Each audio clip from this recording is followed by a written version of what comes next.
তো আল্লাহ বললেন, আফালা ইয়ানজুরুনা ইলাল ইবিলি কাইফা খুলিকাত, উটকে কিভাবে আমি তৈরি করলাম এটা একটু দেখতে পারে না ওরা? আরে উটের দিকে তাকালেই তো ওরা উটের মালিক আমি আল্লাহরে খুঁজে পাবে। উটের কথা আল্লাহ কেন বললেন? উট হচ্ছে এমন আজীব একটা প্রাণী যেটা প্রাণী বিজ্ঞানীদেরকে হয়রান করে দিয়েছে। আল্লাহু আকবার, আপনি অবাক হবেন উটের যে ফিচার আল্লাহ তাআলা দিয়েছেন। প্রাপ্তবয়স্ক একটা উট একসাথে 200 লিটার পানি খেয়ে ফেলতে পারে, এবং ওটের পেটের ভিতরে একটা স্পেশাল ওয়াটার চেম্বার আছে, ওই চেম্বারে রেখে দেয়, যখন লাগবে ওইখান থেকে নিয়ে নিয়ে বেঁচে থাকে। 1 মাস না খেয়ে বেঁচে থাকে কি করে? ওটের পিঠে দেখবেন একটা কুজ আছে, এই পুরো কুজটা হচ্ছে চর্বির আধার। ওটের যখন খাবার থাকে না মরুভূমিতে, মাসের পর মাস যখন চলে, ওই চর্বি থেকে এনার্জি নিয়ে সে মরুভূমিতে চলে, সে না খেয়েও বাঁচতে পারে। আমাদের চোখের মধ্যে যেমনি একটা পাপড়ি, এরকম এক পাপড়ি দিয়ে উটকে আল্লাহ বানায় নাই, ডবল লেয়ারের পাপড়ি দিয়েছে।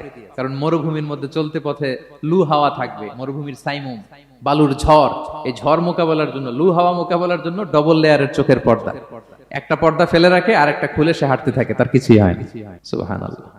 আমাদের 98 ডিগ্রি ফারেনহাইটের স্বাভাবিক তাপমাত্রা, তাই না? 99 ডিগ্রি হলে আমাদের জ্বর, 100 ডিগ্রি হলে জ্বর, 101, 2 সর্বোচ্চ আমরা সহ্য করতে পারি। এর বেশি যদি হয়, 103 ডিগ্রি হলে বেহুশ হয়ে যায় মানুষ। 4 ডিগ্রি হলে আমাদের দেহের ভেতরে যে কোষগুলো আছে এগুলো মরে যায়। কিন্তু একটা উট মরুভূমির তাপমাত্রায় প্রতিদিন 104 ডিগ্রি 5 ডিগ্রি তাপমাত্রা সহ্য করে খুব স্বাভাবিক উট চলতে পারে, তার কিছুই হয় না।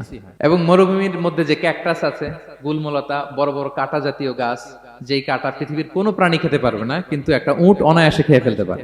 উটের জিহ্বাকে এবং পাকস্থলীকে আল্লাহ এমন স্পেশালি মেড